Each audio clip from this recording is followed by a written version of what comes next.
July 1956. A girl in a cotton sundress standing at a drugstore counter in Terre Haute, Indiana. The soda jerk slides 2 cherry cokes across the marble. 19 cents total. The boy beside her has a dime tip ready and no plan after this except the drive-in at dusk. The whole evening will cost him $1 and change. These are 15 summer date spots that every young couple in America knew by heart. All 15 are gone. And what replaced them costs 10 times more and delivers half as much. Number 15. Every town had one. A dead-end road past the last streetlight. A bluff above the river. A stretch of gravel where couples parked after dark and the whole world went quiet. The AM radio playing the Platters through a single dashboard speaker. Windows fogged by August humidity. The tick of the engine cooling under the hood. A bench seat wide enough for 2 with no plastic console between them. The smell of cut hay drifting through a cracked window. Occasional headlights sweeping past from the county road below. The informal policing was simple. A known deputy who tapped the hood with his flashlight and said time to head home. That was the full extent of it. Privacy that cost nothing and required no reservation. It was the only place in 1950s America where 2 young people could be alone without a chaperone or a cover charge. That road does not exist anymore, not because it was paved over, because the permission to be young and unsupervised was revoked. But before a couple ever made it to that dead-end road, the evening usually started somewhere far less romantic and far more competitive. Number 14. The miniature golf course. Not the corporate franchise kind with identical layouts in every state. The independent roadside course with hand-painted plywood windmills and a concrete castle and a clown mouth for the 18th hole. 50 cents a round in 1955, a short pencil and a paper scorecard. The hollow knock of a colored ball on poured concrete. Courses built by the owner himself with plywood and house paint and garden hose waterfalls. Names like Jungle Golf, Fairyland, or Goblin's Den. Neon signs buzzing on the highway shoulder after sunset. A girl deliberately missing an easy shot so the boy could show her how to hold the putter. The snack bar window selling Orange Crush for $0.10. A date where the stakes were nothing and the laughter was everything. The whole night cost $1 and change. No corporation designed the fun. A man with a paintbrush and a jigsaw did. Number 13. Before the interstate highway system, America's 2-lane roads had shaded picnic areas every few miles. Stone tables, iron grills, a hand pump water well, free to anyone who pulled over. A checkered cloth spread on a stone table under an elm tree. Deviled eggs packed in a Tupperware dish that morning. Potato salad still cool from the icebox.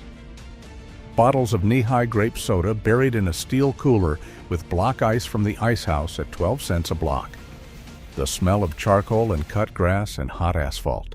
No entrance fee, no parking meter. A brown wooden sign from the State Highway Department that simply read, "Picnic area with an arrow." A date that required effort, not money. She made the food. He drove the car. They split the shade. The interstate system bypassed those roads in the late 1950s. The groves were bulldozed for off-ramps. The highway got faster. The date got more expensive. Those 2 facts are connected. Number 12. Nearly every American town of any size had a public dance hall or ballroom. Live bands played on Friday and Saturday nights through the summer. You did not need a membership. You needed 75 cents and a clean shirt. A wooden floor polished to a glass shine with paraffin wax. A 10-piece orchestra on a raised stage playing Glenn Miller and Artie Shaw. The smell of Old Spice and Evening in Paris perfume mixing in the same room. Paper lanterns strung from the ceiling beams. Boys lined up on one wall, girls on the other. The walk across that floor to ask for a dance was the longest 30 feet in America. The Aragon Ballroom in Chicago, the Avalon on Catalina Island, the Surf Ballroom in Clear Lake, Iowa, where Buddy Holly played his last show. A boy had to cross that room in front of everyone he knew and risk rejection without a screen to hide behind. Courage was the price of admission. The dance hall did not just host dates. It taught young men how to be brave in public. That classroom closed and never reopened. If the boy survived the dance hall, the next test was simpler. What happened when the music stopped and the July heat hit? Number 11. The car hop drive-in restaurant. You parked. You flashed your headlights. A waitress on roller skates brought a metal tray that hooked right onto your car window. A quarter-pound burger for 30 cents. A chocolate malt for 20 cents. French fries in a paper boat for 15 cents.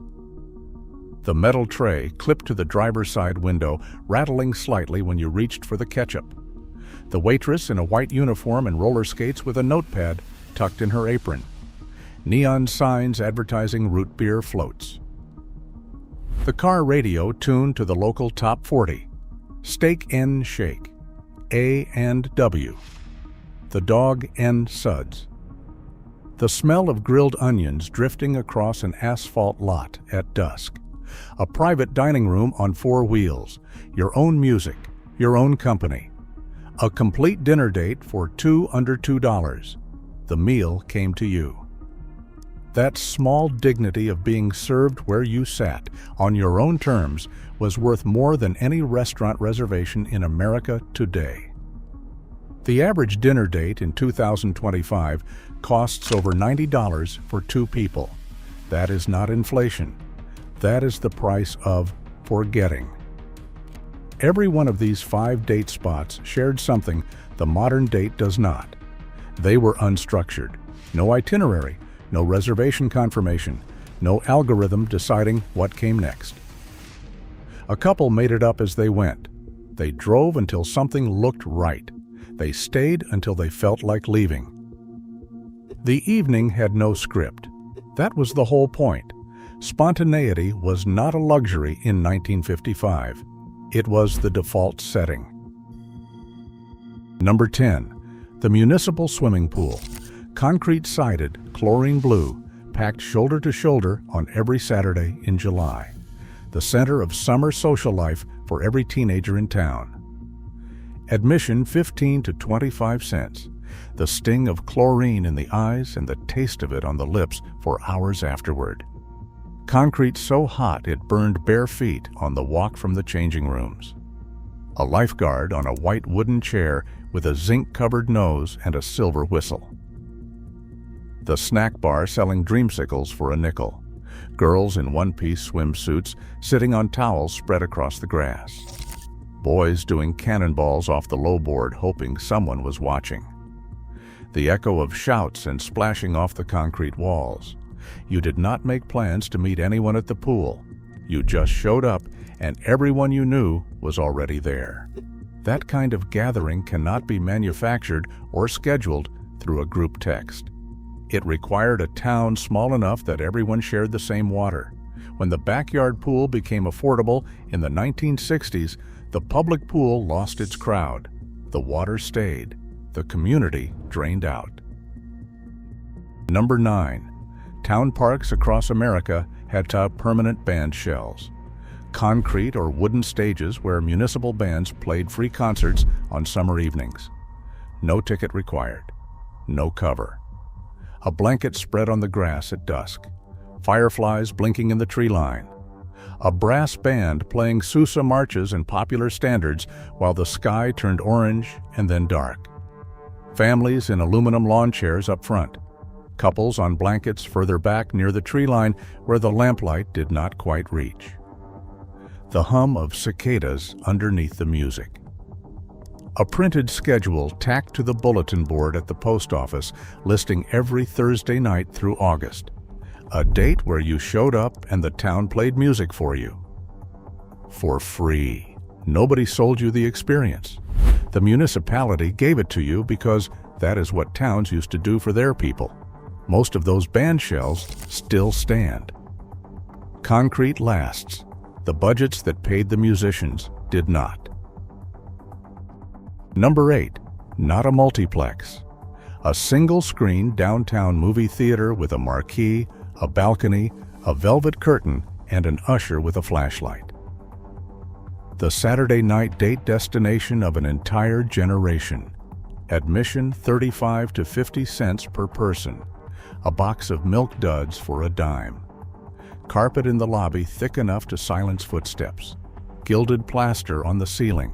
A chandelier over the center aisle. The curtain pulling open slowly before the picture started. The balcony, the couples section where the armrests lifted and the usher came around less often. A double feature plus a cartoon plus a newsreel for one admission price. The building itself was the event. Walking into that lobby made a 35-cent date feel like a night at the opera. Those theaters were demolished by the hundreds in the 1970s and 80s, replaced by cinder block boxes in a parking lot showing 8 movies at once behind no curtain. The movie survived. The occasion did not. Number 7. Lakes and rivers in resort towns offered evening boat rentals by the hour. Rowboats, canoes, paddle boats. The cheapest private date in America. 50 cents an hour for a wooden rowboat. The creak of the oarlocks. Water dripping off the blades between strokes. A girl trailing her fingers through the water over the side. The moon reflecting in a long white line across the surface. Crickets on shore.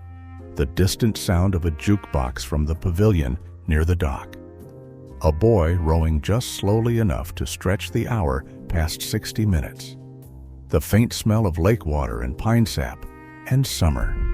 No engine, no speed, no destination. Just 2 people and the sound of water in the dark. A date measured in oar strokes, not dollars. That kind of silence between 2 people is nearly impossible to find now. Not because lakes disappeared, because stillness did. Number 6. The roller skating rink. Indoor or outdoor, it did not matter. Teenagers skated to organ music or stacked 45s on a wooden oval floor. The entire operation was a disguised excuse for holding hands in public. 50 cents admission plus a quarter for skate rental. Chicago brand roller skates with wooden wheels that rumbled on the maple floor. A Hammond organ player or a stack of records on the PA. Then came the moment every unattached boy in the building waited for. The couple's only skate, announced by the DJ over the loudspeaker. The rink cleared except for pairs. The smell of popcorn and floor wax. The grab for a hand when balance went sideways. Rink names like Skateland, Moonlight Gardens, Roll Arena. The couple's skate was a public declaration, side by side, hand in hand, in front of everyone from school. 75 cents bought a date where the entire point was being seen together. That was not a small thing when you were 16. Notice what every one of these places had in common. They were shared. The pool belonged to the town. The bandshell belonged to the park. The lake belonged to whoever showed up. Summer dating in the 1950s happened in public in common spaces, witnessed by neighbors and families and strangers. The date was never fully private, and that was the safety net nobody had to name out loud. Community was the chaperone. When the common spaces were paved over, so was the witness. Number 5. The county fair ran 1 week every summer, and every teenager in the county showed up on the same night. The midway was the date.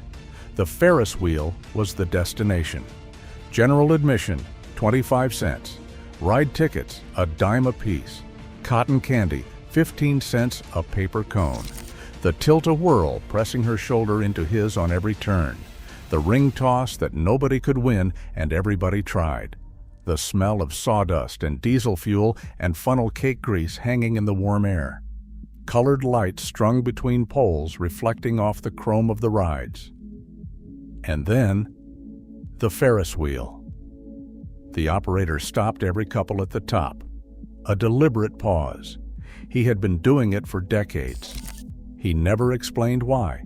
Some traditions do not need an explanation. They need a man who understands what a few extra seconds at the top of the world are worth to two people with nowhere else to be. Number 4. Coastal and lakeside amusement parks that served as summer date destinations for entire cities. Not theme parks. Amusement parks, no entrance gate. You paid per ride. Palisades Amusement Park across the Hudson from Manhattan. Riverview Park on the north side of Chicago. Euclid Beach in Cleveland. Pontchartrain Beach in New Orleans. A wooden roller coaster you could hear from 3 blocks away.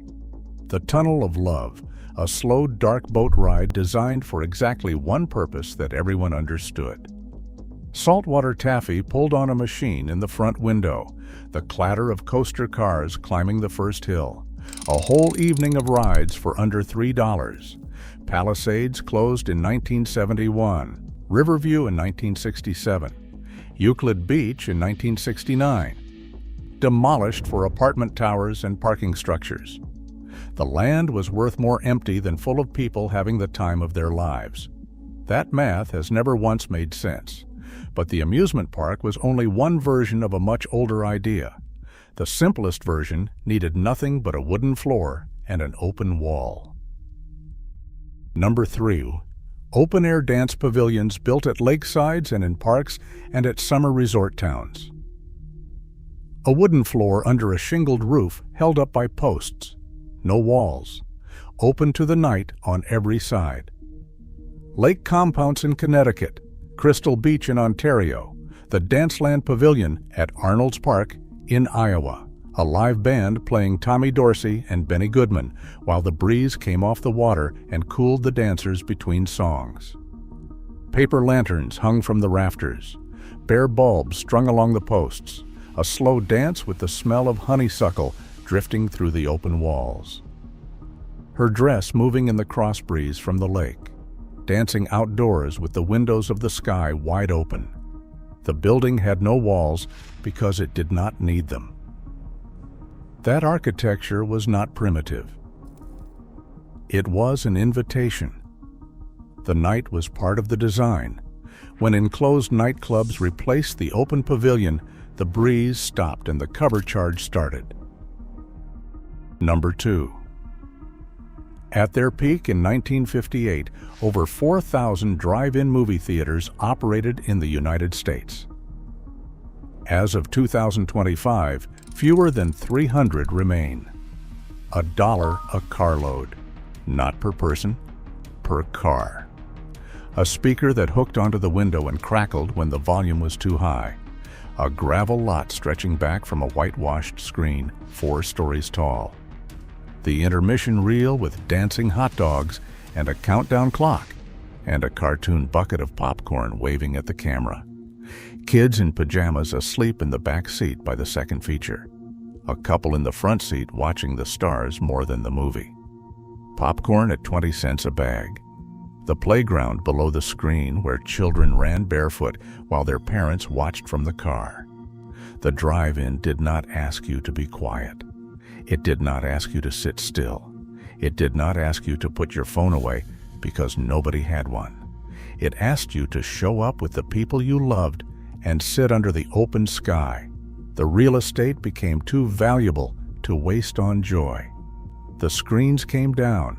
4,000 American summer nights sold for subdivision lots. Number 1. The marble counter with swivel stools at the back of nearly every drugstore in America. The place where most summer dates in this country started and where more first conversations happened than anywhere else in the 20th century. A cherry Coke for a nickel. A banana split for 35 cents. 2 straws in 1 glass when the soda jerk was in a generous mood. Rexall. Walgreens before it became what it is now. The independent pharmacy with the owner's name painted on the window glass. A marble counter worn smooth by 40 years of elbows. Chrome stools that spun. The hiss of carbonated water from the brass tap. The long spoon clinking against the inside of the glass as he stirred the phosphate. A Wurlitzer in the corner playing Elvis Presley for a nickel, a song. A boy sitting one stool away, working up the nerve to say something. The girl already knew he was there. She had chosen that stool on purpose. The soda fountain was not a business model. It was a meeting place that asked nothing but a nickel and the nerve to sit down next to somebody. No app, no profile, no algorithm deciding compatibility. Just a counter, 2 stools, and whatever happened next. Every love story in this country used to begin within arm's reach of a glass of cherry Coke. That counter is gone now, but the courage it took to sit down on it is the part worth remembering. 15 places. Not one of them cost more than a couple of dollars. Not one of them needed a reservation or a password. They needed a car with gas in the tank, a few coins in a pocket, and a summer night with nowhere to be. The dates were cheap. What they built was not.